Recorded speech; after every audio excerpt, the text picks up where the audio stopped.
if you want true repair in your relationship, you need to, one, apologize without defensiveness. No explanation. Really get into their experience. In other words, if you transgressed, you need to really, if you're going to repair, if you're going to get back to a good place in the relationship, you have got to not be defensive when you are apologizing. You need to really, really find an acknowledgement of their experience, that their suffering is something you are deeply thinking about and deeply expressing how regretful, remorseful, and what you are doing to no longer behave in that way.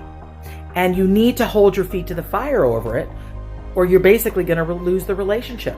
So I've done years of work with couples, and the only way to come back from like a cheating or from transgressions and trust broken is profound acknowledgement of the other person's experience without defensiveness.